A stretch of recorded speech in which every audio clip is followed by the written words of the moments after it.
Hey, thanks for inviting me over to your house. I haven't seen you in a while. You look good. Oh, thank you. I've been Amish for the past year. You've been Amish? Yeah.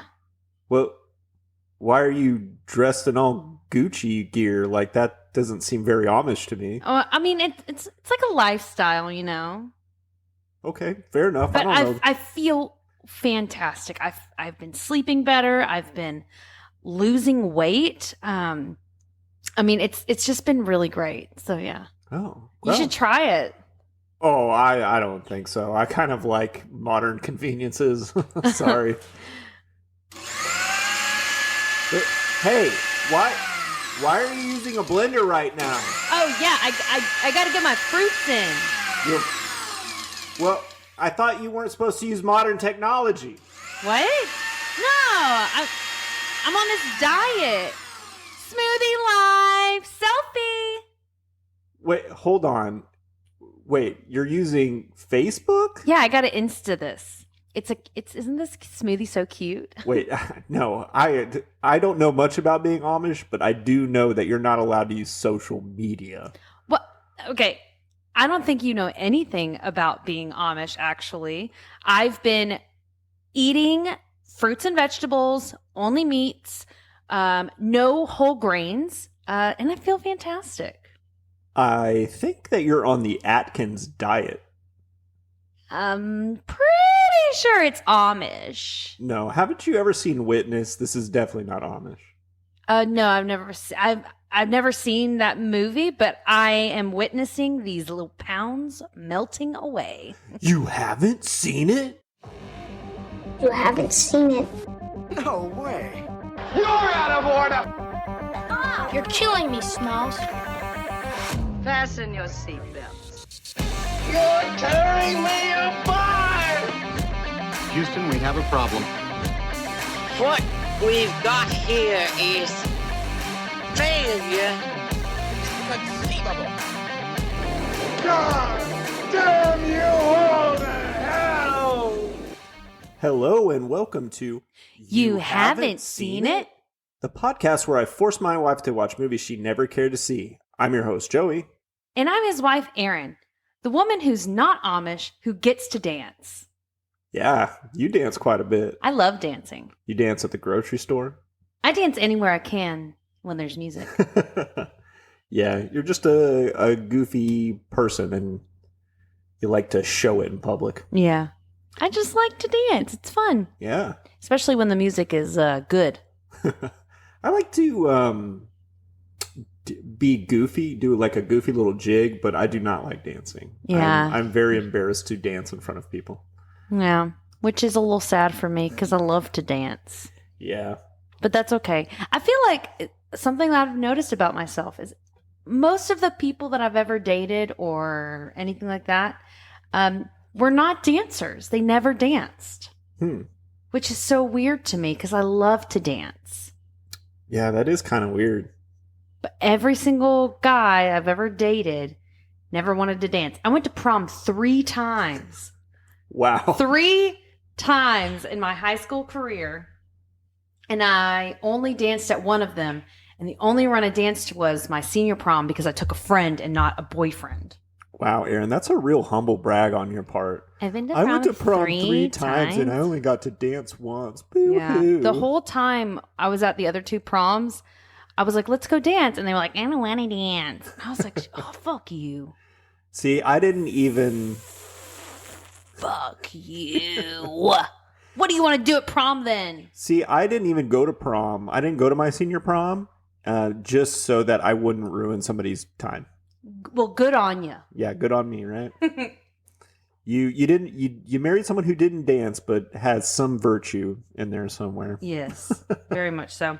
And you danced with me on my wedding day, so that's all that matters. Yeah, I had to then. I remember telling you that like if we needed to go and get dance lessons so that we look good on her when we danced, I would do it. Yeah. Like, because if I had choreographed something, then I would have been comfortable with it. But like just like off the cuff dancing, yeah, like, not me. Which is what we did. Well, we just kind of swayed back and forth. Yeah. So anyway, we are hot off our Disney vacation. Woo! Still riding high. Riding real high. I could not talk today. Yeah, it was super fun. Yeah, it was we had a my great second time. time going. Joey and our daughter Juliet's first time. Yeah, it was the first time. And I think it was quite successful. Yeah, we had a really successful time. The first time you went, you were a teenager, and in someone high school. else planned it for you. Yeah. So we went, we're all noobs to the whole planning the Disney vacation. But it went really well. We had a fantastic time. We would do some things differently if we could do it all over again. Oh, yeah, for sure.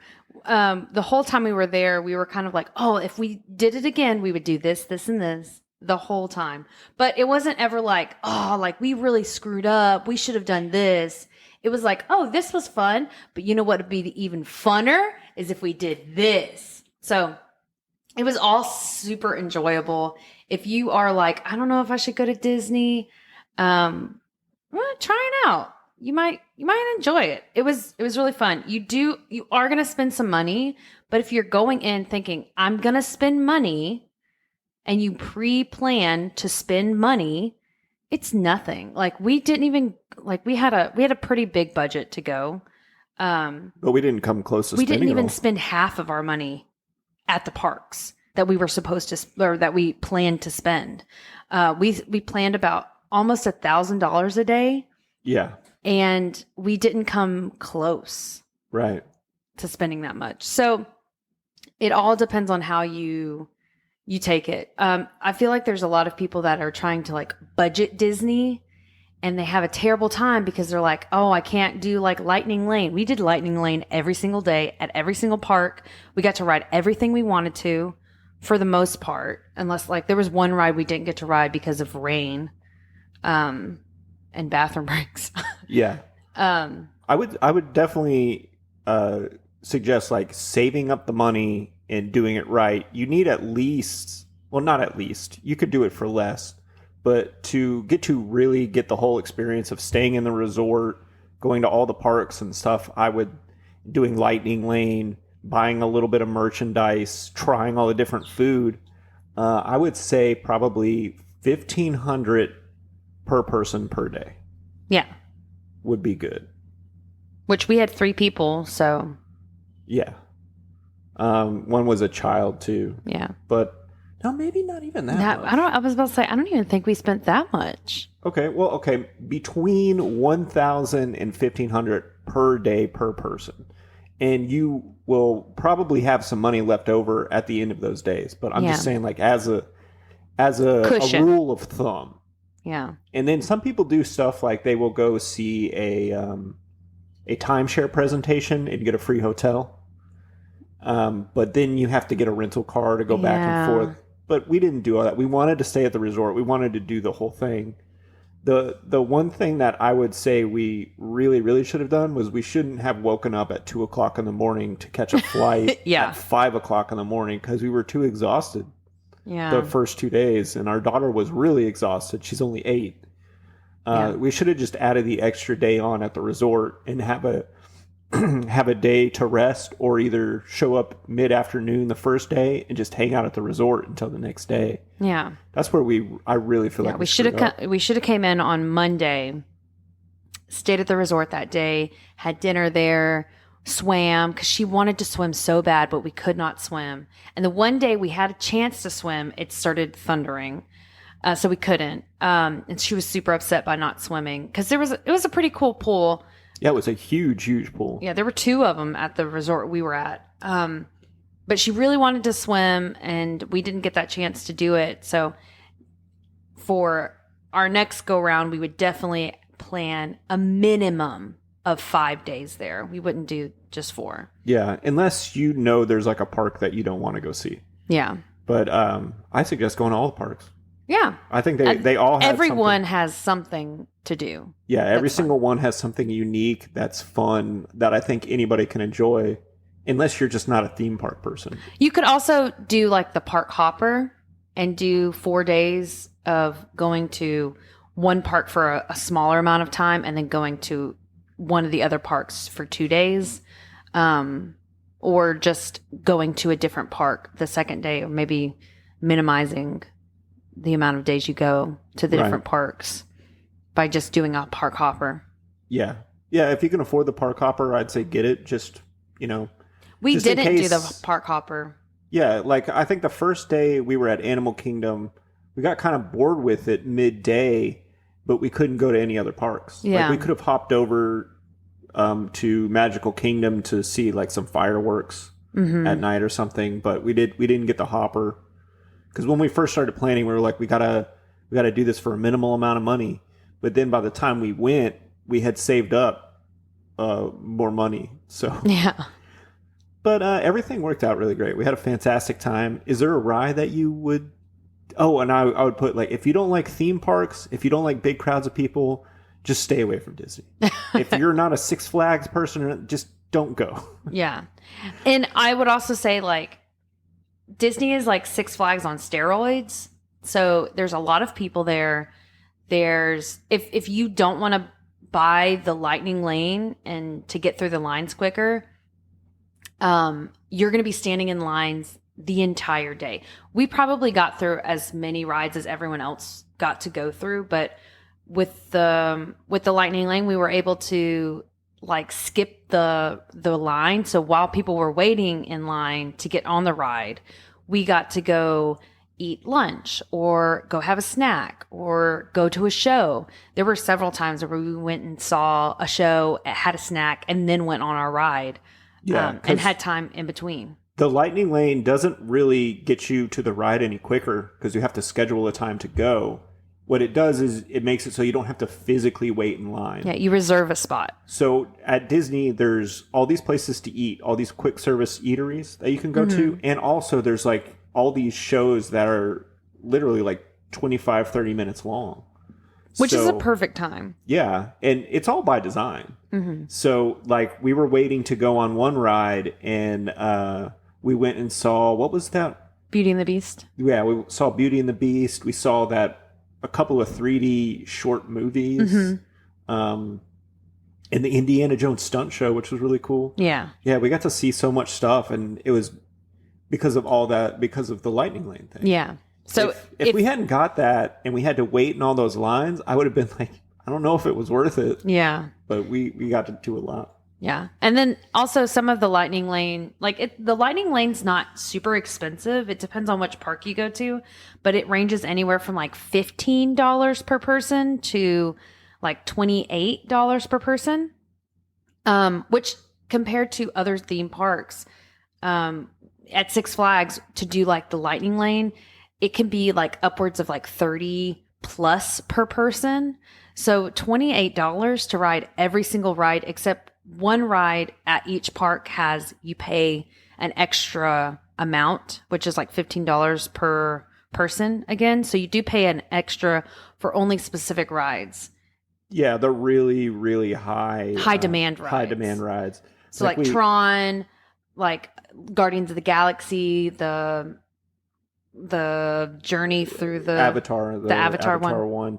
That was one of the first rides we went on was Avatar, and we bought the Lightning Lane thing, and outside it said it was a 2-hour wait. Yeah. We paid for the Lightning Lane like $20 each for all three of us, and we were on the ride in less than 10 minutes. Well, it was worth every penny, not having to wait there for 2 whole hours. Well, we got the Lightning Lane, and I was like, oh, we have to come back. So we went and ate lunch. Then we went on the ride. We got in line, and it was 10 minutes. We got on the ride. Yeah, but I'm just trying to the discrepancy of like 2 hours versus less than 10 minutes. Yeah. It was worth every penny. Mm-hmm.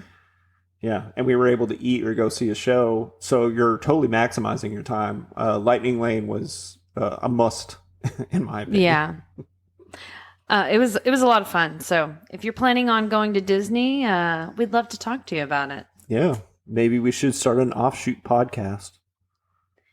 This Disney World. You haven't been there?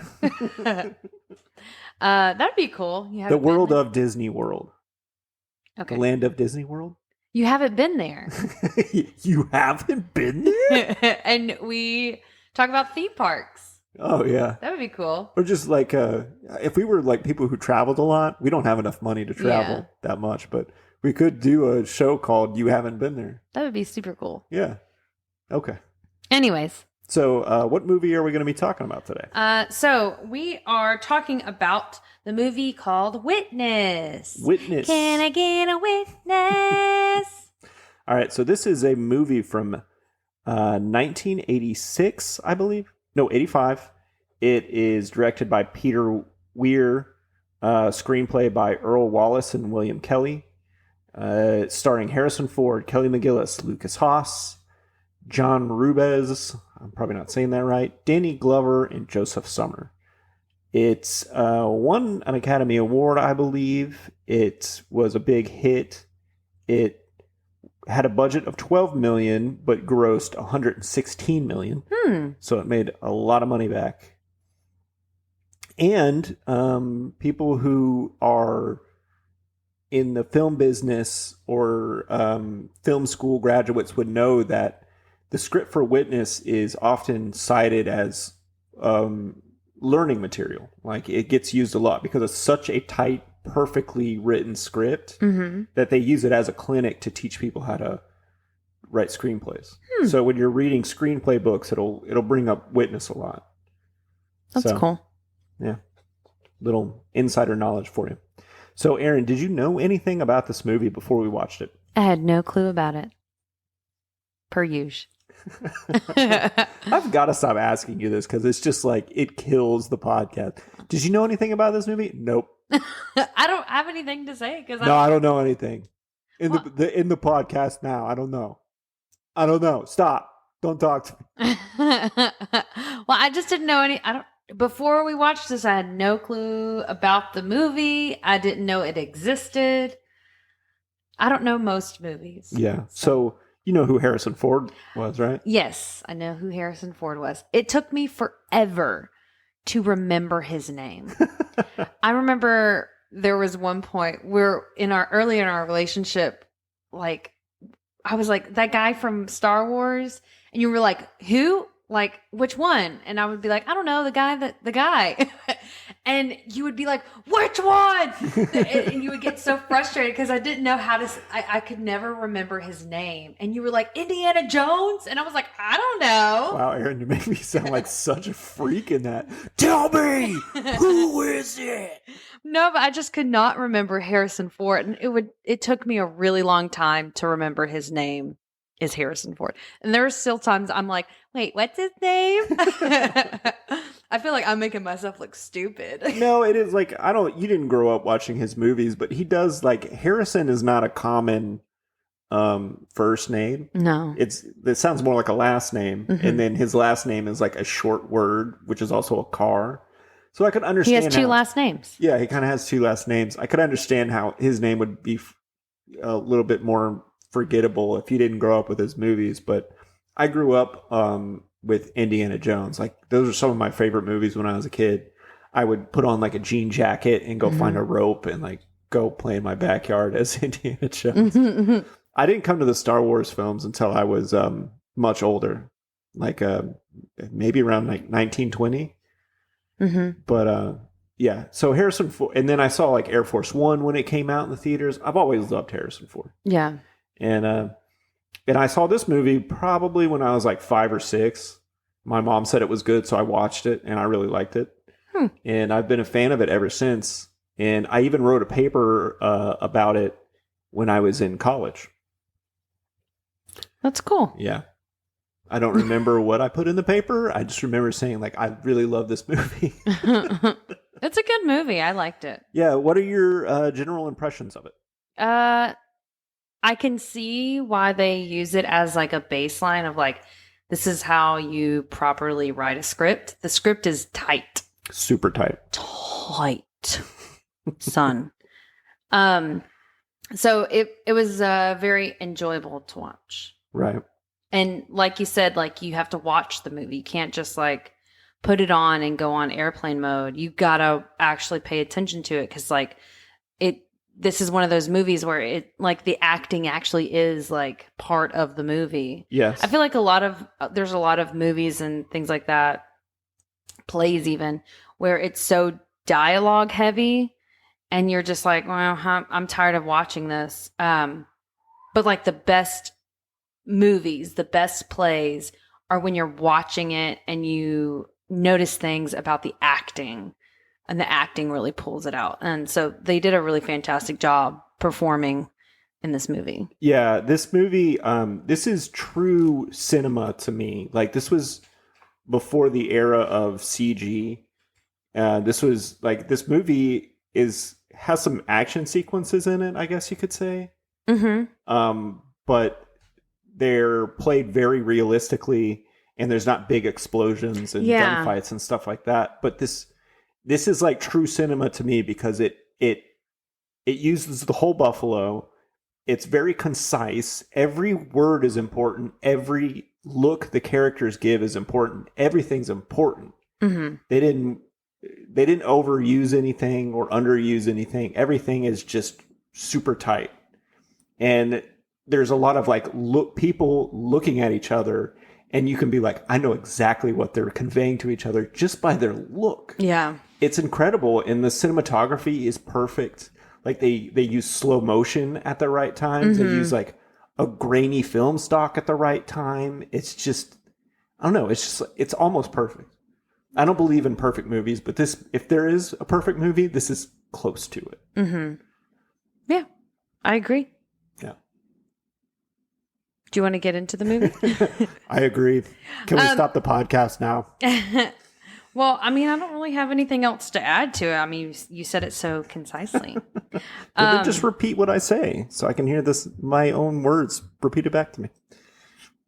Something that I thought was really funny while I was watching the movie is while they were building the barn for that family, Harrison Ford was like hammering something, but he used the side of the hammer. And I was like, I don't think Harrison Ford knows how to use a hammer. Oh my God. You know what's funny? What? Harrison Ford was a carpenter. Huh. He was. And this movie shows him doing carpentry. Yeah. Yeah. But he was one of those actors who kind of made it later in life. Like, I think he was in his late 20s, early 30s when he did Star Wars, which was what blew him up, right? Made him a big star. But he was a carpenter before that. And I think he had given up on his dreams of being a big-time Hollywood actor. And then he befriended George Lucas. And George Lucas was like, you're a pretty good-looking guy. Why don't you be in one of my movies? And he's like, well, I don't want to cut my hair. He's like, as long as I don't have to cut my hair, I'll be in your movie. Oh. And that was Star Wars? No, that was American Graffiti. I don't know that one. Yeah, well, it's a movie. We could watch it sometime, but it's what George Lucas did before he did Star Wars. Oh, okay. But why did he use the hammer like that if he's a carpenter? I mean, I guess it was very efficient. I don't know. Maybe it's some carpenter's trick. I don't know. It looked really silly. I use tools for a living, so sometimes you use tools in a weird way. Yeah. I use tools too. I use them correctly. But I mean, like, literally my job requires me to use tools all day long. I know. All right. So let's get into the movie. Unless you have anything else you want to bring up? Anybody else using our gun wrong or anything? I don't know. I don't know how to use a gun.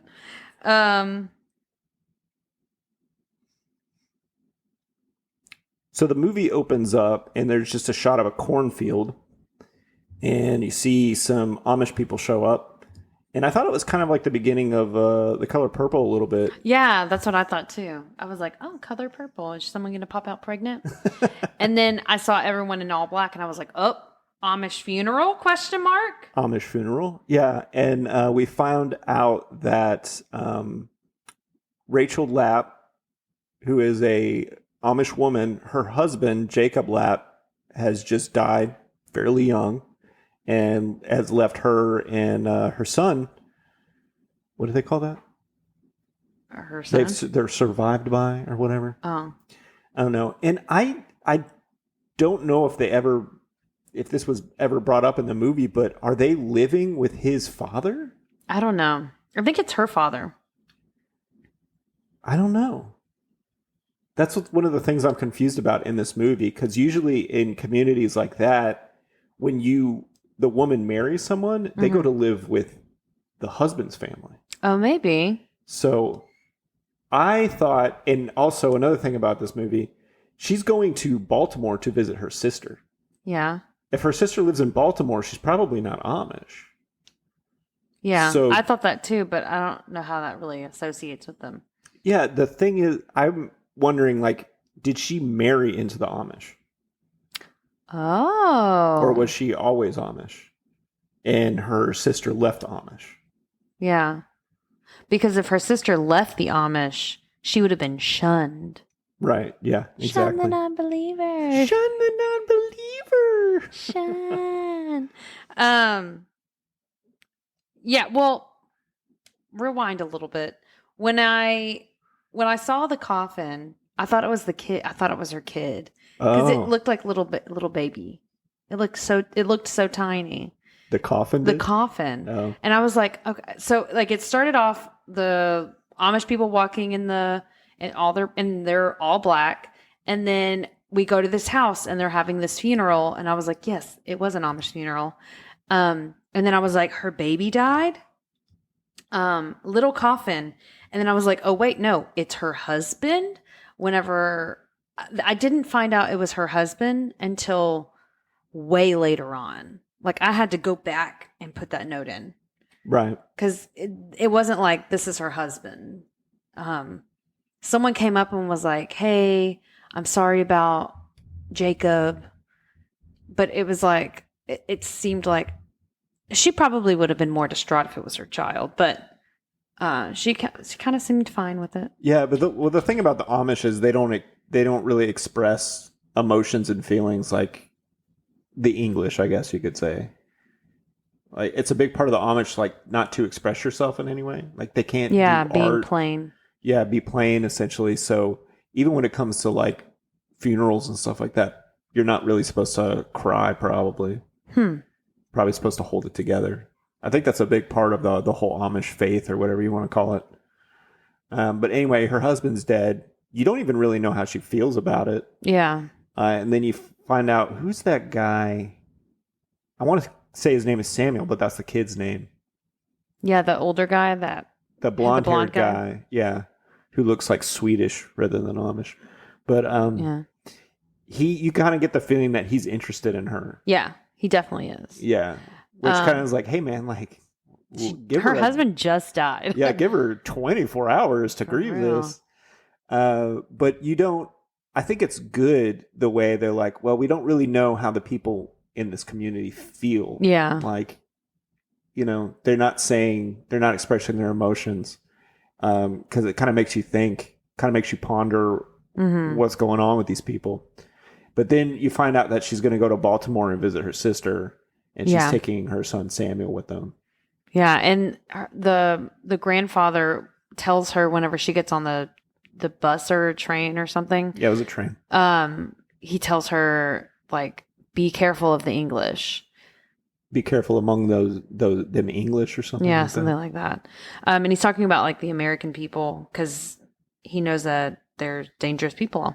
Yeah, especially towards Amish people, probably. Yeah, well, I don't think the Amish trust what they call the English, but when they say English, they just mean like regular Americans. Yeah. Well, also in the Amish culture, like they do speak a lot of German. There's a lot of like they were speaking German in the. Yeah, but it's a specific dialect. Yeah.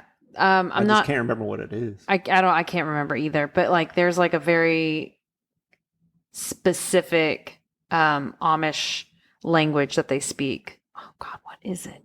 It's like on the tip of my tongue too. It's like something Dutch, or I think, well, like German in other countries is called Dutch. It's like you speak Dutch or Deutsch or whatever. Mm-hmm. Well, Germany is called Deutschland. Yeah, you're right. But anyway, what are you, like 10% German? Right? Probably something like that. Aaron's great grandmother was full German. Was full German, so and my great grandfather. I don't think so. Yeah, they were both from Germany. No, okay. Who knows? I don't know. But they're speaking this German-ish dialect. And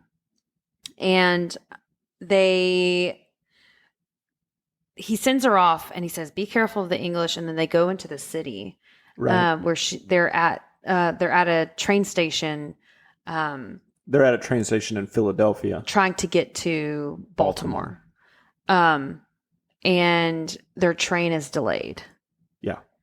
And after her train is delayed, she's like, oh, well, I guess we're going to have to sit here and wait, because everyone's being super rude to her. She goes and sits down, and her son Samuel goes to the bathroom. And when he's in the bathroom, he witnesses. And they develop his character a lot in the train station because he's an Amish kid. Mm-hmm. So he's never seen a water fountain before. He's like wandering around looking at statues. Like he's very curious. Yeah. He's Right. and he's never experienced anything like this before. So Yeah. So everything's new to him. And Lucas Haas is pretty good at this role, I think. Like he really sells it. You really think he's like an Amish kid. If I didn't know who he was, I'd be like, they just went and got an Amish kid and told his parents that they were going to do something else besides film a movie. But yeah, so then he wanders into the bathroom, probably because he's got to pee or something, and he sees a guy in there washing his face. And I thought the guy in there was going to attack Samuel. Yeah. Initially, because he like looks at him and he's like, okay, and then he continues washing his face. Samuel goes in the bathroom. Yeah, the guy in there is very like shifty-eyed looking kind of guy, and he's just in there washing his face. Yeah. So it kind of looks like he's just waiting for someone to come in there. Mm-hmm. And then while Samuel's in the bathroom in the stall, he sees two people come in and kill him. Kill the guy at the fountain, the sink. Yes. And one of those people is Danny Glover. Did you notice the other guy that he didn't see? The audience never sees his face either. And we never didn't find out who realize that guy is. Isn't that cool? I didn't realize that. Yeah. I But realized didn't it we this time didn't we around. see him in the corn thing? We see him at the end. Well, they never say that was him, I don't think. Oh, maybe they did. I feel like it was a bald guy, though. I don't know. No. Well, they say, I know the guy who's at the cornfield, the other corrupt cop with the mustache, his name was Ferguson, and they called him Fergie. Yeah. But I don't know if that was the same guy in the bathroom. Well, I think in the bathroom, while they were in the bathroom, he was like, Fergie, I thought you looked, you were supposed to look Fergie. And they kept saying Fergie. Oh, did they? I want to say that. Oh, man. Okay. I thought I'd come up with some No, new thing. I don't think so. Oh, well. That would have been cool, though. Yeah. All right. So anyway, he is the only witness to this murder, and Glover thinks somebody might be in there, so he starts kicking in the stall doors. Yeah, because he hears something, and he thinks that someone's in the stalls. So he goes and kicks them in one by one, and Samuel locks his stall very hard. Like it was very hard for him to lock it. It was like. Yeah. The lock wasn't working. Yeah, and it was cool because it built some tension. You're like, Yeah. lock it before it gets over there. Yeah. So he locks it, and then he starts banging on the stall, trying to open it up. And then while he's banging on it, he slides under the stall, grabs his hat because it Indiana falls off, Jones style. I guess. I don't know what that means. I've never seen Indiana Jones. And then the stall busts open right after he grabs his hat. Yeah, and just pointing at like what's really good about the screenplays here is like this is a pretty small moment, but they do a really great job of building tension. Oh yeah. Which you should, if you're writing a screenplay, you need to be doing that too. Mm-hmm. Don't just be like, oh, he locks the door and then the guy kicks it in there. You know, build that tension. It's like Yeah. he has trouble locking he has trouble locking the door. He's kicking the stalls in one at a time, and he's getting closer. Like they draw this thing out for like a whole minute. Yeah. And it's really tense the whole time. It was a really great scene. Yeah. Yeah, super tense. And even though I knew what was going to happen, it was still tense. Yeah. Because I've seen this movie a few times. So then we have a little time goes by, and the police have already shown up, and we find out that the guy who was murdered was also a police officer. Yeah. And we are introduced to the character of John Book, played by Harrison Ford. Yeah. And this is Harrison Ford is kind of like this good guy cop. Which we don't know that But yet. but he's like, I ain't going to take no shit kind of good guy cop. Yeah. Well, I mean, he's a police officer in Philadelphia. You know, he's a city cop. Yeah. And I guess he works homicide. And also he has a partner who he calls Carter. Yeah. But I say that he seems like a I don't take no shit kind of cop because he literally takes Samuel and his mom like around the city immediately after he tries to talk to him, and he's like, do you think you could pick him out? Right. He finds out like who the kid is that witnessed it, and he was like, I'm taking you around town to find this guy. Right. He immediately is like, we're gonna find him now. Granted, once a murder happens, like the first 24 hours is the time when you're most likely going to find someone. Isn't it 48? Oh, maybe it is 48. Okay. But I know it's like the sooner you look, the sooner that you're going to find them. Yeah. I think there was a show called The First 48 Hours, and it was called that because if you don't solve a murder in the first 48 hours, like your chances of solving it after that are way, way lower. Mm-hmm. So he starts taking him around town, and they go to this bar, and him and Carter go inside and grab this guy. Well, at first, while they're still at the station, Samuel like gives a description of Danny Glover. Right. And so he says like, oh, he looks like him. Well, they were at the train. Oh, you said the station. I thought you meant the police station, Yeah, but I realized the train you meant station. train station.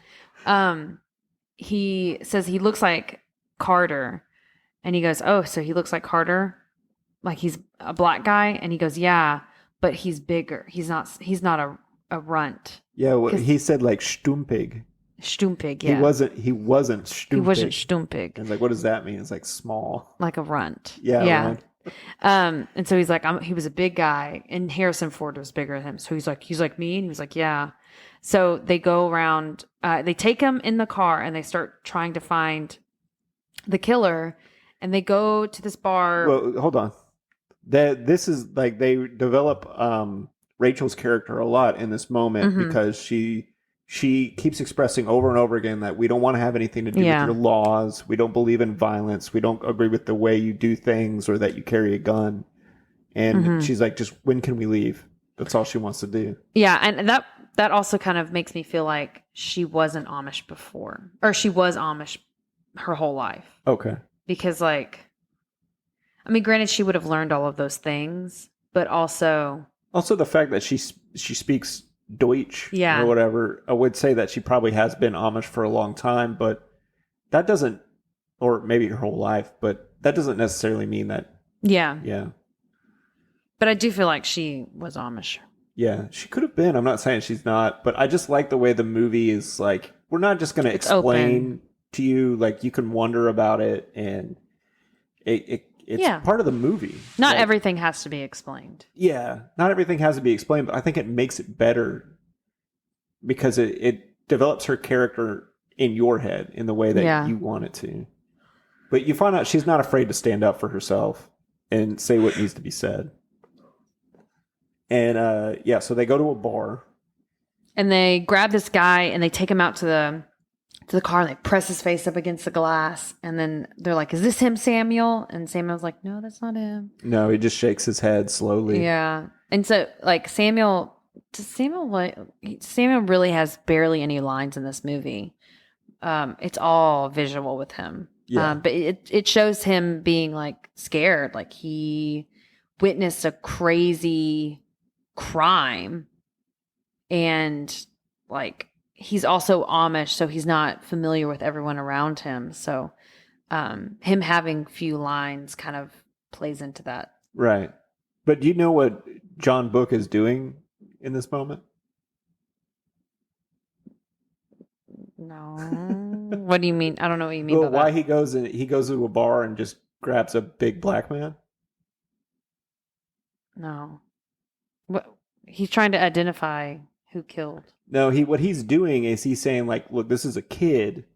Kids are unreliable. Like they lie, they make stuff up. So he went and he grabbed like a big black dude and he's like, is this the guy? He wanted to know if the kid actually knew what he looked like. It wouldn't just finger any black dude. So he went and got a black dude that he knows didn't commit the crime to see if the kid would be like, oh, that's him. I didn't get that. Yeah.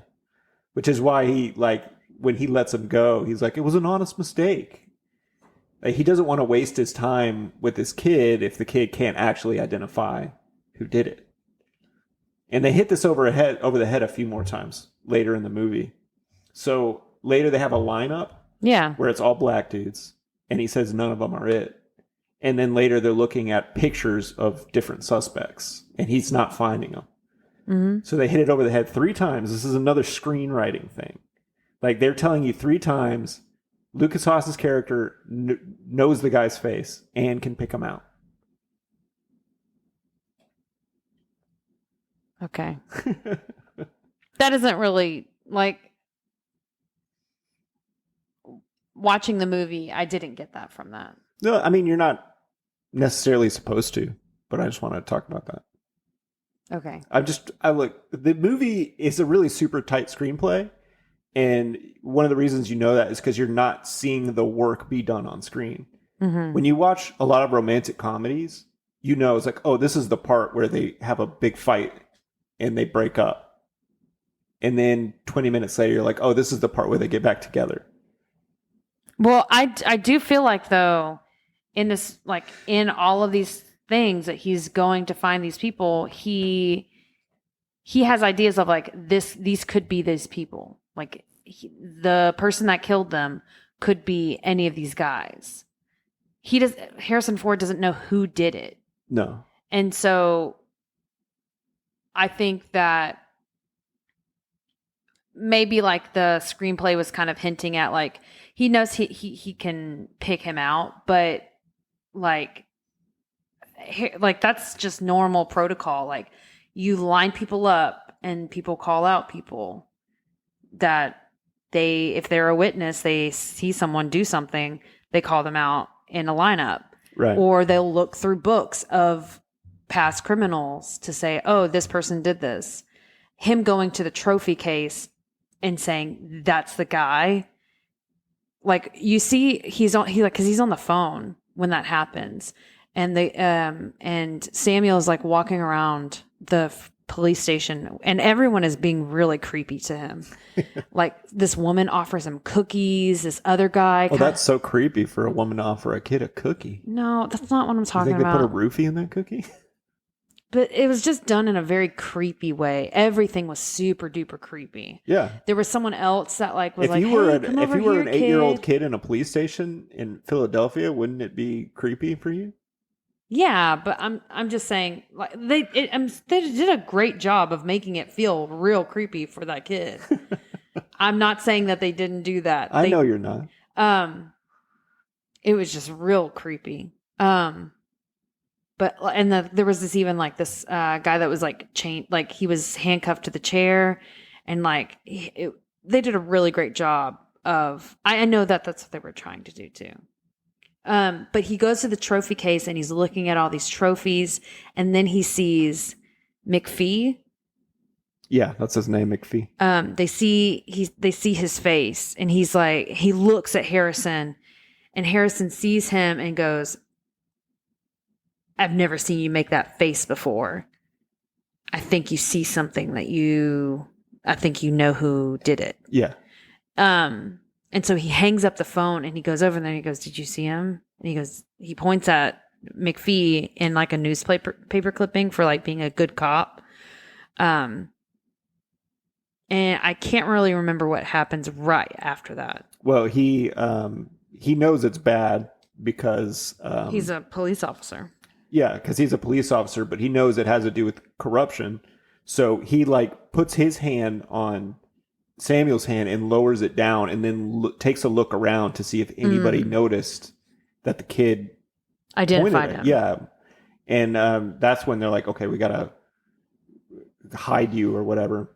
But anyway, what I was saying about the police lineup and the scene in the bar, that's all to like beat into the viewer's head is like this kid knows what he's looking for or he can identify the guy. Like Okay. he has him in his head. And then Harrison Ford doing all this with him is like, yeah, when this kid sees him, he's going to know. So when he points at that thing and he makes the face and Harrison Ford realizes it, you're like, you as the viewer, you go, yeah, he does know. He knows that's the guy. Mm-hmm. And believe him, Harrison Ford. And then Harrison Ford believes him. Mm-hmm. It's just really, really good screenwriting because you didn't need the lineup. You could have cut that out of the movie, but it just made it better. It just, it made it more fulfilling, Anyway, I'm going to be talking about the screenplay a lot, so just get ready. Okay. Because it's really good. The more you know about it, the better it makes the movie. So I think it was before he identifies McPhee at the police station, he's like, we need someplace to put them. And he's like, oh, I'll take them to my sister's house. So he just sort of barges in on his sister. Yeah, and she's like, I have company. Yeah. And it's, she's dating some guy. Yeah. But he puts up Rachel and her son Samuel up in one of his sister's rooms. And I mean, she goes to bed, and you can tell Samuel's like really like nervous. He doesn't want to be there. But this is before he actually like pointed out McPhee. Yeah, and this is like him and Harrison Ford become friends, but they still don't know each other just yet. Yeah. So he's staying at she's at their house, and then the next day before he takes him to the station to like find people and keep going through everyone, she takes they go to breakfast or something, and she starts telling him like what his sister thinks of him. Yeah, and she says like verbatim what his sister, and he did like Harrison Ford's faces in these like, she said that. Yeah. She say anything else? And she's like, yeah, she says that you should stop being a father to her son and get a family of your own. Yeah. And then like tells about like, you get drunk and you start talking about all these other cops and how bad they are. Mm-hmm. Yeah, it was a great moment. One of the most dialogue-y parts of this whole movie. So he takes her to the station. Woo! Sorry. He takes him to the station, and he gets the lineup. He says nobody's there. He goes through this book. Nobody's there. He sees him in the trophy case, and he finds him. And he was like, we can't tell anybody. He brings him back to his sister's place, and he goes like, I have to go talk to my chief. Right. So he goes to his chief, and he's like, hey, like, I know who did it. It was McPhee. And he tells him, he was like, I haven't told anyone else. And his yeah, that's the important thing to remember is the chief is like, did you tell anybody else? And he he's said, like, no. And he says, well, let's keep it that way. Yeah. And then immediately after, he goes to his apartment. Yeah, to his apartment with his dry cleaning. And this is an era when people were always picking up dry cleaning. I guess. And he gets shot at. Yeah, by McPhee. McPhee shows up and shoots at him, and you're like, by this time in the movie, you're like, Danny Glover's character is unhinged. Yeah, like he's still playing the same character he was in The Color Purple. Yeah, this guy's crazy. But immediately, whenever like we got to the garage, I was like, okay, the police chief is in on it, and McPhee is gonna try to kill him. Like immediately, I was like, that's what's gonna happen next. Which ensues. Yeah. And then he goes to his sister's place. And he's like, we got to leave. We got to get out of here. And they also set up that he's been shot because you see him drip blood on his dry cleaning. Yeah, he gets one shot. Danny Glover gets one shot in. Yeah, and he clips him in the side. Right? The bullet just goes through, and he's bleeding. And then he goes to his sister's house, and he's like, I got to take them back.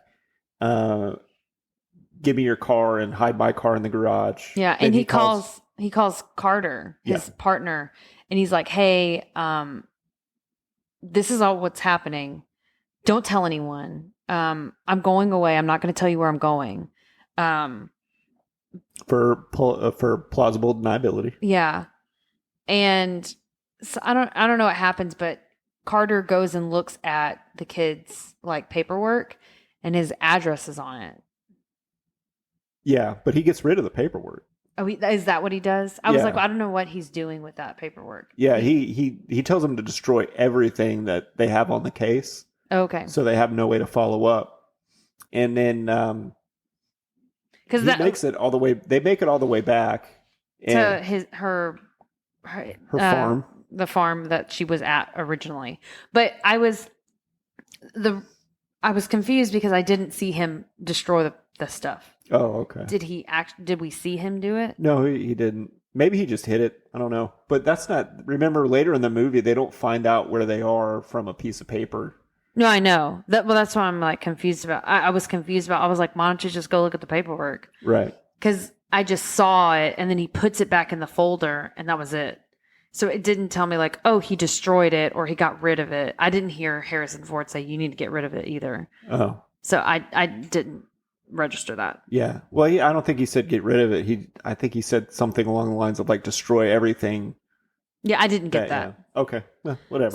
So in my brain, I was like, why didn't they just look at his address? Mhm. Because they were looking for him, and they were like, well, we need to figure out where he's at, and it's like, just look at his address. But I didn't hear him tell him to get rid of it. Right. So then he delivers them back to the farm, and then he leaves, and he knocks over their birdhouse. Feeder Yeah, on the because way. he can't drive because his wound is Yeah, he lost infected. blood and passed out. So they take him inside, and at first they're like, well, we don't want to do anything about it because he's English or whatever. But Yeah, he's not part of this community. We're not going to deal with him. yeah, but Rachel's like, well, if we don't, they might come looking for us, and they get want Samuel. Yeah. So they do help him, and they nurse him back to health. And then in the meantime, the cops are like looking for him. The crooked cops are looking for him. They go to his sister's house and they find his car. Mm-hmm. And don't they break into it? I don't remember them breaking into her car, but I remember them taking her. Like they were like, well, we're going to deal with this. But I don't really remember much from that. I don't know if they There's like not did really anything. that much to it. But then they also bring in Carter, his partner, and they're like, hey, where is he at? Yeah, that's a little later in the film, but they do. Yeah, they give him they guilt trip him and be like, oh, you're a police officer. We're part of a club and all this stuff. But really, they're just scaring him. They go to his sister's house, and then they also call the police station in the Amish town that they're in. They talk to the sheriff, and this is an important plot point, and good on the screenwriter for going and like actually writing this down and giving them a reason why they can't find him. Yeah, they were like, for a few weeks. well, go find the Amish, and they're like, well, there's tons of Amish here.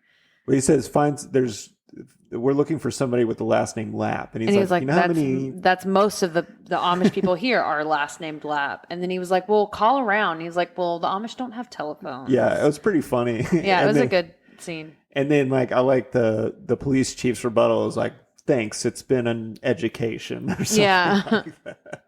Yeah, but that was a great scene. And so the bad guys are trying to zero in, but not having much luck. And then Harrison Ford, he recovers, makes a full recovery, and he goes into town to make a phone call and call his partner. And that's when he first calls his partner. I don't remember what they talk about. Do you? Well, he's kind of like, do they know about it? He's like, yeah, you shouldn't come back. He said that they're looking for him. They said that they brought his sister in. And he was like, everyone's in on it. Like he was telling him who all the people that were in on it, I think. Right. Yeah, I guess he just wants to find out like what all the hubbub is at the station and everything.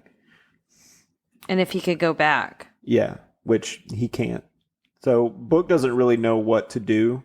So he just goes back to the farm, and Rachel hides his gun in a cabinet, puts his bullets in a flour tin. It's pretty funny. Well, because her son found him in a drawer, and he was he was trying to play with it, and Harrison Ford's like, "Oh, you can't play with that, not with bullets in it." And then he takes the bullets out, and then he shows him the gun and everything, and his mom walks in. Yeah, he gets caught, and Harrison Ford gets in trouble. Yeah, but it's also it shows that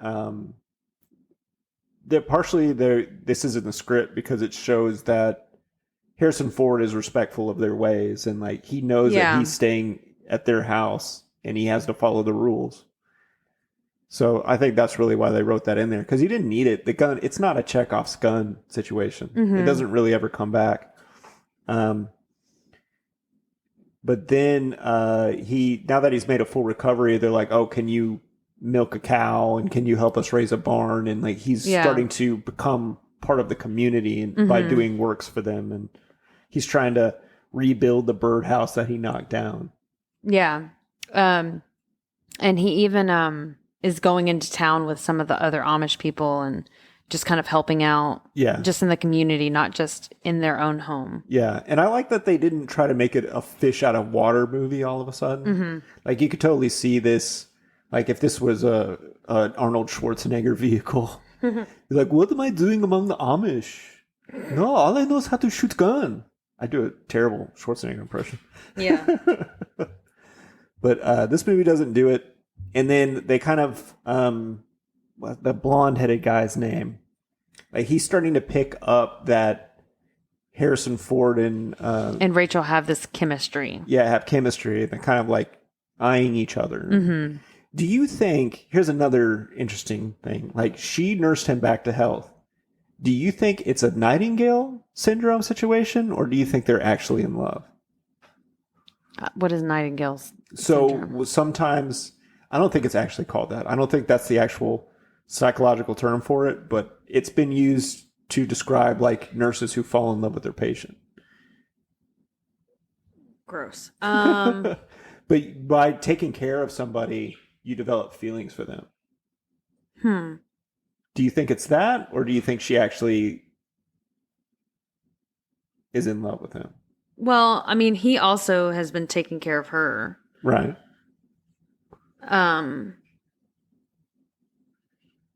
But for him too. I'm saying for either I didn't even think character. about that, but yeah. Yeah. Kind of. Okay. Because that's one of those things that they never say outright. Like they're letting you decide that. Yeah. But I mean, later on in the movie, you're kind of like hoping that they do get together, but then they don't, and you're like, oh, that's fine. Yeah.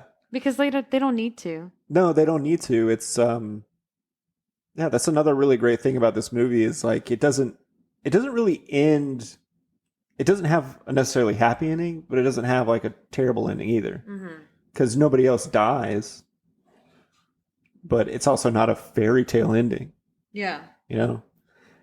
But we can get into it at the end. But well, so he's like helping out around the town, and he goes into town with some of the Amish people, and these asshole tourist people or like townie folk come up and they're like, oh, these Amish people, like they don't ever fight or anything like that, and like there's like wiping their ice cream cone on. Well, first, before that, he calls his partner, and his partner doesn't answer. Somebody else picks up. I think it was a police chief, and then they basically lay out like, we killed your partner.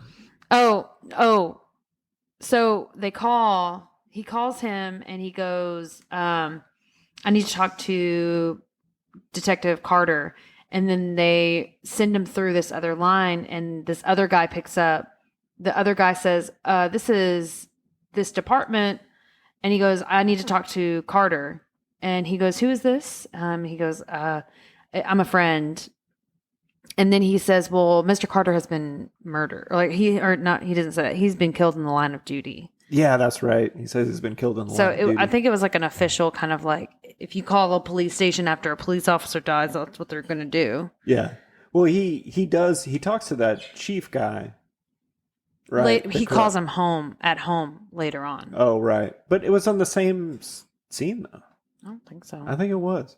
And he's basically like, look, I'm going to come after you. You kill my partner. I'm going to take you down. Well, that's when he calls his home later. I don't think that's later, though. I think it's at the same time. Maybe right after he calls. Yeah, like he hangs up the phone and then he calls the chief immediately. Mm-hmm. But I know that's the part where he says, like, I'm coming after you because you killed my partner. Oh, okay. And then that's the part where one of the reasons he hits that tourist is because he's upset. I didn't get that. Yeah. But yeah, that makes sense. Yeah. What did you like when he beat up the tourist? Yeah. It was satisfying. I know you don't want it to be. You don't want to be like, you don't want to think of yourself as being a violent person, but then you see that and you're like, yeah, I'll whoop that guy's ass. Yeah, the guy was an asshole. It's really effective. It's one of the most memorable parts of the movie. I think they even made fun of it in The Simpsons once. But then either before this or after this, he starts trying to fix his car. Yeah, that was a little bit before that. And this is like a famous scene. I think this is the most memorable scene for me, for sure. Yeah. But he's fixing his car, and Rachel comes out, and he like gets the radio working, and Wonderful World, what a wonderful world this could be, comes on. Don't know much history. Don't know much about a science book. Don't know much from the French I took. Pretty good. Harrison Ford did not know the lyrics. I could tell because he was like, don't know much about. Don't know much. Don't know much about. Every time it would be like, he doesn't know the last parts. He's like, I know the first parts of it, but didn't know the words to the end. Yeah, you can definitely tell he's also not a singer. Yeah.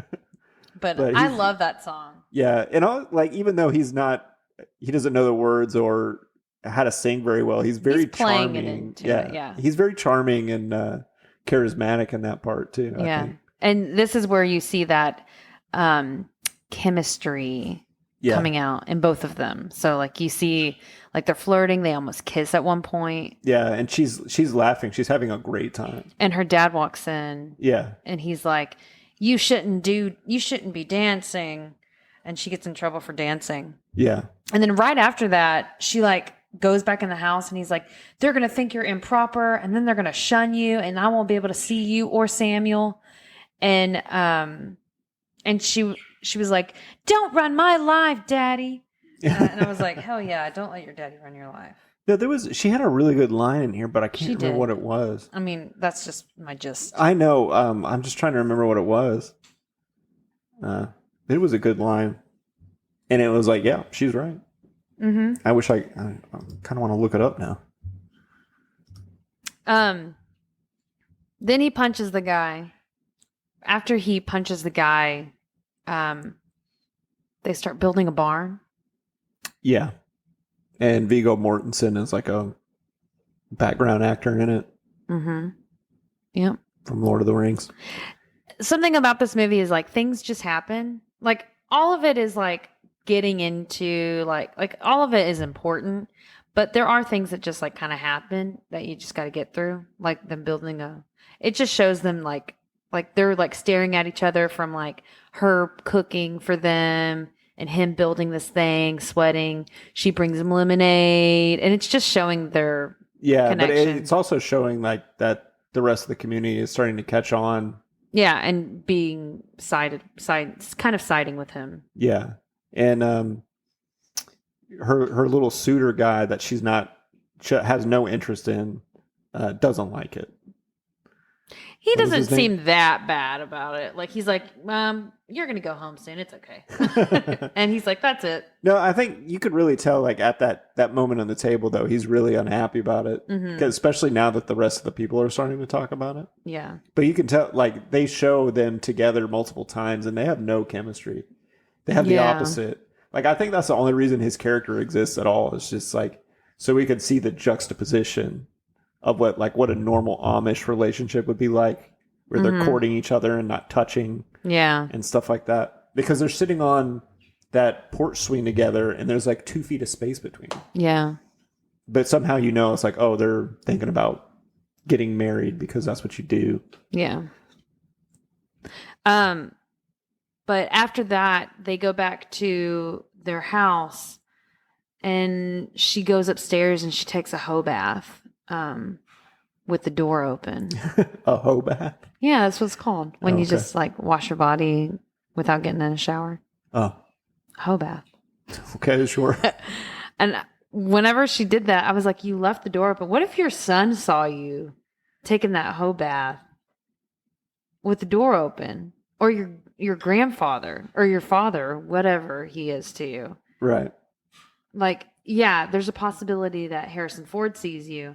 But also, there's 2 other guys that are going to possibly see you. Thank you for your life. Thank you for your choices. Maybe they didn't have a door. Maybe the Amish don't believe in doors. There was a door. I saw it. I saw the door and I was like, close that door, lady. Yeah. Yeah, but he walks by and sees her, and there's this obvious, like, we want to fuck real bad tension. Yeah. And, but they don't do it. And then the next day, he sees This her. is when we find out that they were murdered. Because now I have it in my notes. His partner was murdered. Okay. Anyways. Is that before or after do you have a note about him punching the guy? So it could happen there too. Him finding out his partner was murdered was a real, like, third act moment. But That's even though what it might that's not what have I don't think the punch happened before after the. I'm pretty sure it did. Pretty sure it didn't. No, because he was still finds out mad. his partner is dead. I'm pretty sure he punches the guy right after that. Okay, maybe he does. Because then the police officer's like, "You should get this guy, or you should watch the Amish guy." That's how they find out where he is. And then I wrote, "Oh shit! That tourist guy told the cop they're gonna book him." They're gonna book. Yeah. that tells his police force back home. Yeah, but that's where how book is. Yeah, that's how they were able to narrow it down because Yeah. there was a police report made. So that's when Glover and Fergie and the police chief, they all show up. And they're gonna hunt down. I said the bad guys are in Amish country. Yeah. And they're trying to find Booth, and he's in the barn. Yeah, but and also there's before this, they show Harrison Ford. He's putting the birdhouse back up. Yeah, and it's kind of like the movie signal to you is like, yeah, this guy's about to take off. Yeah, he's about to leave. Yeah, and he's trying to he's in the barn with Samuel. I think he was working on the car, right, or something. But we they drive up and then they pull back and then they start walking down the driveway. Yeah. Of the farmhouse. But they go no, up to the I want house. to talk about they see each other and they're like, we can't take it anymore. We just have to kiss. And so. Oh yeah. Like Yeah. right before that was like the night before. Yeah, it was the night before because it was like dusk. Yeah. whatever. After he punched the guy. Yeah. And she was like, you saved us. Yeah. So they go and kiss and it's awkward and weird. Very weird. The And I was kissing was all over the place. And I was like, this is really frantic. Mm-hmm. Get it? Mhm. Frantic? No, I don't get it. It's the name of another Harrison Ford movie. Oh, okay. But I was like, they probably did it out in the field. They could have. I Yeah. bet they did. I've heard, this is just hearsay. Who knows if it's real? But I've heard that Amish people, like teenagers, like go out like and have like these parties where they just like have these like almost orgies. Is it part of Rumspringa or? Probably. I don't know. Well, I mean, Something. if I had to guess, like, you live in Amish town. There's Mhm. nothing to do there. Yeah. I mean, it's just like it's small town, but worse. Yeah. So I Because can you have no imagine. technology. And they're all doing it in the butt because that doesn't count. Yeah. Anal doesn't count. If you're religious out there and you can't have sex till marriage, just do Anal anal. doesn't count. Neither does oral. Anal and oral. You can do it all except for P and V. Anywho. You can do your rusty trombones or whatever you Oh want. my God. Anyways, they kiss very grossly, and then the next day we see the bad guys pulling up in the morning. And you've noticed that the Amish people get up like at 4:30 a.m. So they've already been awake. Right. And so I think the police group was like, oh, we're going to get them real early. And like, they're still not even, they're not even earlier than them because they've been awake. Yeah. And they don't drive up because a car in an Amish village or town or whatever is going to draw a lot of attention. Yeah. So they get out of the car with a couple of shotguns and they walk up to kind of surprise them. Yeah. But Fergie and McPhee are looking around for Book, trying to find him, whereas the police chief goes inside and he's like holding back Rachel and her dad. Yeah, he's directly confronting Rachel and is like, "Where's the boy?" and all this stuff. Mm-hmm. They're like, "We don't want to hurt him. We just want Book." Right. And Book is in the barn with Samuel, and he hears everything going on. He sees they were at him. the car, and they were hanging out around the car, and he closes the barn doors. Yeah, and he says, go to the neighbors, the Mennonites that are down the street. Run. Don't come back. Just run over there as fast as you can. And he lets him out, and he goes, run, run. And then Fergie runs out, and he's trying to find Book in the barn. Right. And I guess this barn is on a hill because he drops down into a hole where the milking cows are. Mm-hmm. And all this is really tense because Harrison Ford doesn't have a weapon. Yeah. And Fergie's got a shotgun. You don't need to have a big shootout, like Matrix-style shootout in a movie for there to be tension and for it to be dramatic. Yeah. Tip to any screenwriters out there. Yeah, you see Book like hiding within the cows, in the corn. He like goes like, he's like, oh, I can go in this corn thing, but then I'm just like a sitting duck. Whereas if I go up, like they might not be able to see me, or I can climb above it. Yeah, he's hiding in the darkness of this ladder and inside of a corn silo or whatever that is. So he climbs all the way up, and Fergie comes in after him, because he makes a noise to try to like direct him inside. And then Fergie goes inside, and then he like pulls something so that the corn starts falling on Fergie. And it blocks the door so Fergie can't get out. And and then I wrote Killer Corn. Killer corn. It's the killer corn. I don't get it. Killer queen. It's the killer corn. Sorry, I'm no Freddie Mercury. Killer Corn. I always used to wonder how the corn killed him when I was a kid. I was like, Suffocate them. I know, but I was confused as when I saw that Okay. as a kid. I was like, the corn kills him? I was like 6 the first time I saw this movie. Okay. But so he takes corn care can be of Fergie. dusty. Yeah, and then he's able to dig out his shotgun. Yeah. So now he has a shotgun. And then he goes and he finds McPhee and he shoots him.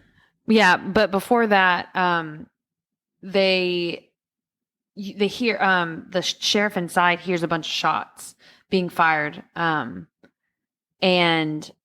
they're like, he's like, oh shit, we got to go outside. So he brings, he's like, Rachel and the father, they look over and they see Samuel, and they're like, stay silent, don't let him know that he's here.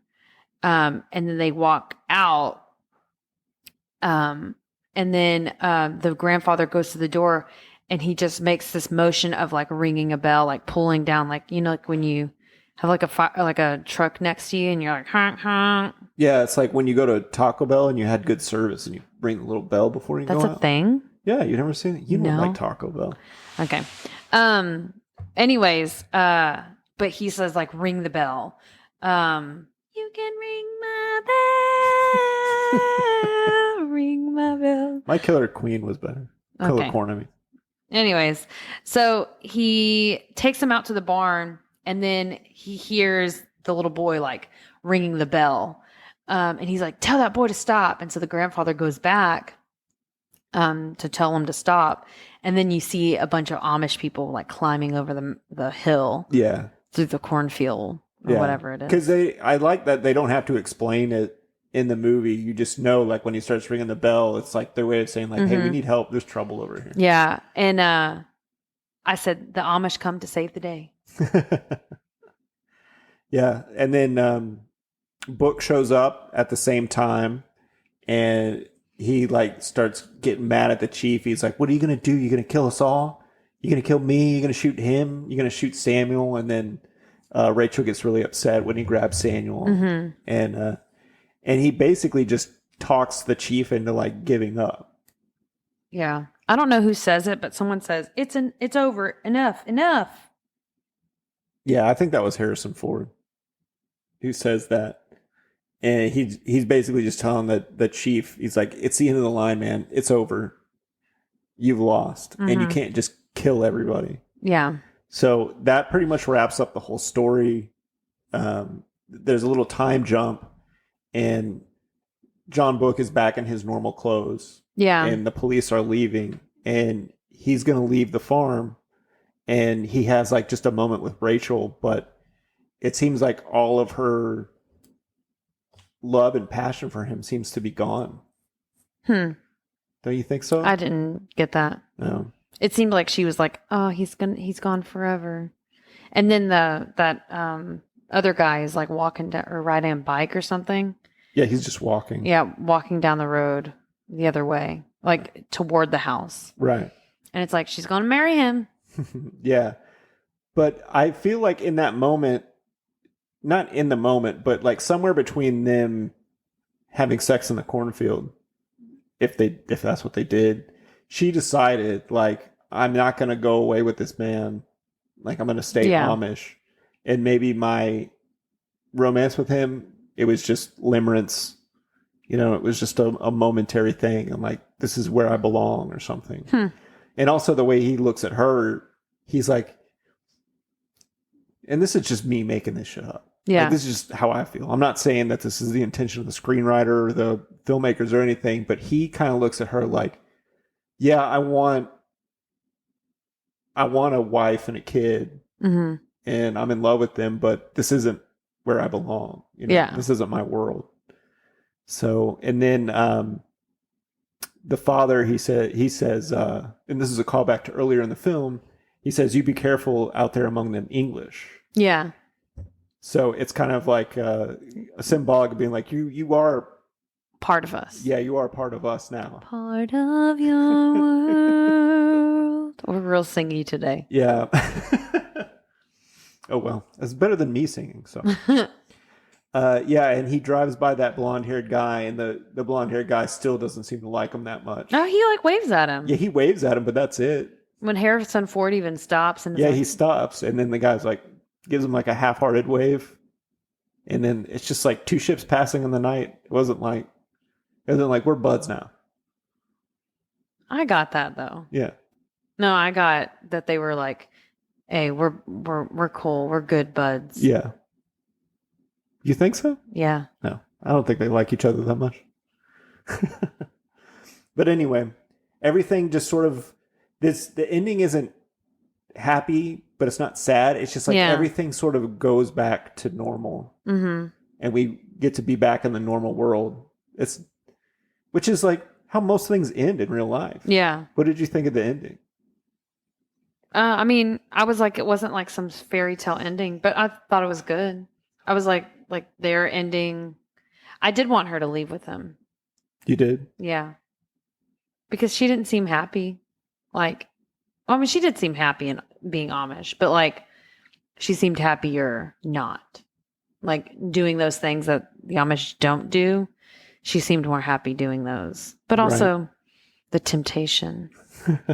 Maybe that was what was so thrilling. Yeah. You know? Mm-hmm. Maybe it was. Yeah, that's the movie. Yep, that's it.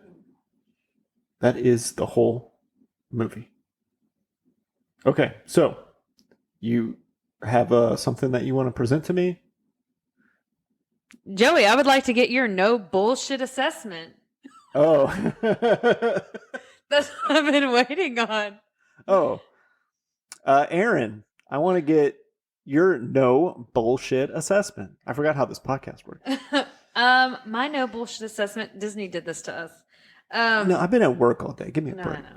I had a really long day. I had to work on trailers and trucks today. Oh my gosh. I'm so sorry. I just had to sit at home all day and wait for a pest control guy to come here. Anyways, my no bullshit assessment is this is a great movie. I would watch it again just so I can see, like, there are some things that you said. And I'm like, I'm curious now if I can pick them up or if I could pick other things up that we didn't talk about. I would watch this movie again. I thought it was a great movie.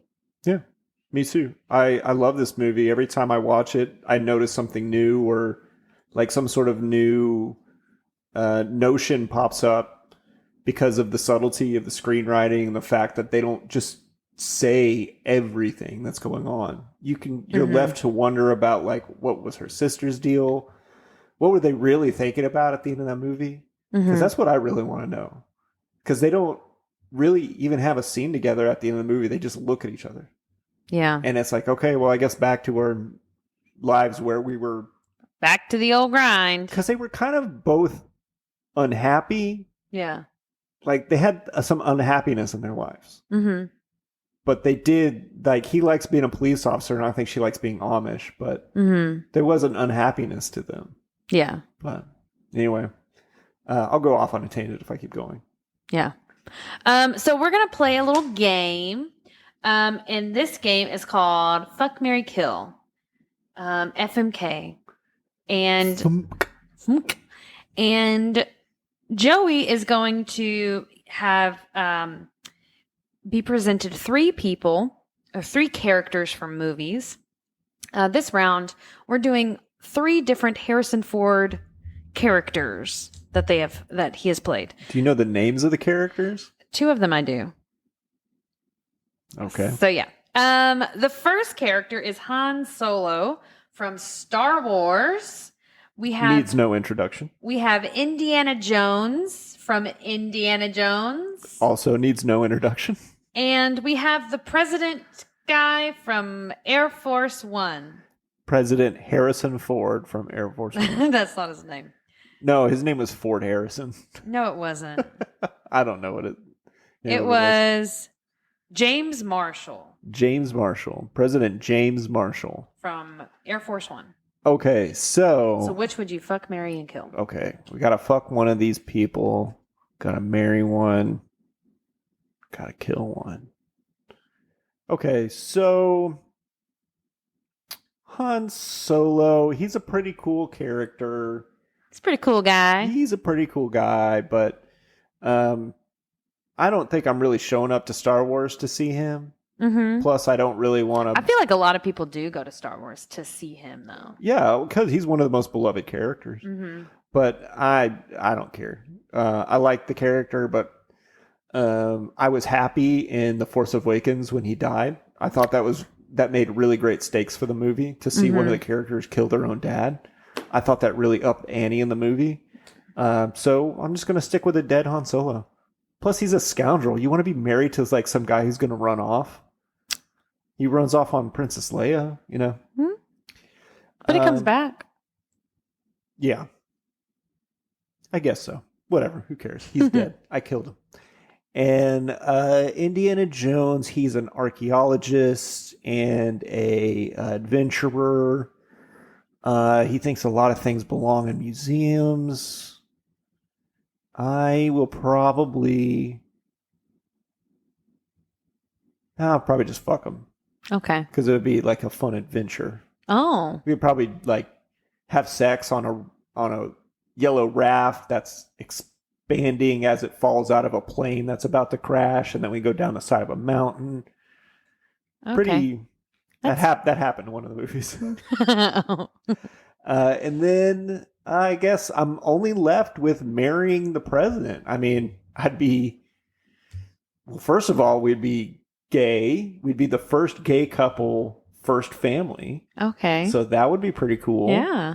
And I would be in the history books.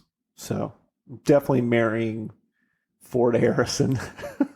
President James Marshall. President James Marshall. But question about President James Marshall.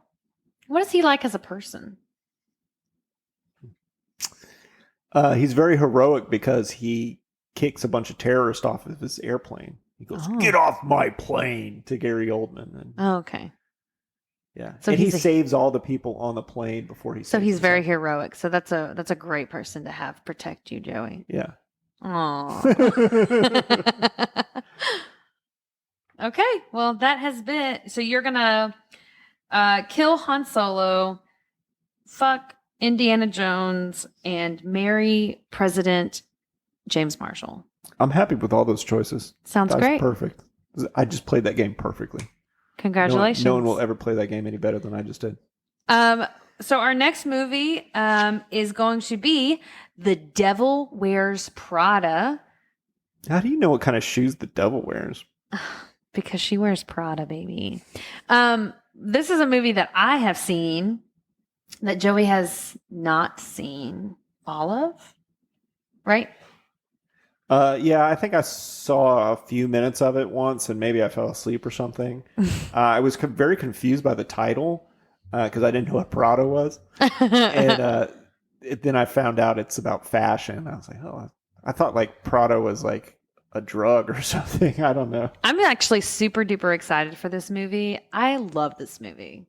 It's got Meryl Streep. Anne Hathaway, and Meryl Streep, Yeah. two Fantastic actors. actresses. Yeah, so I think the rest of the supporting cast is pretty good. Doesn't it have Yeah. like Stanley Tucci in it? Or I don't know who that is. something? I'll point him out. Okay. But yeah, I think it won an Academy Award. Oh, I think Or so. Meryl Yeah. Streep won an Academy Award. There's several awards that this is one. Yeah, but this was a big movie when it came out. A lot of people were talking about it, so I can't wait to see it Yeah, I'm excited. in earnest this time. So that's going to do it for us here at You Haven't Seen It? Later, bitches. Bye.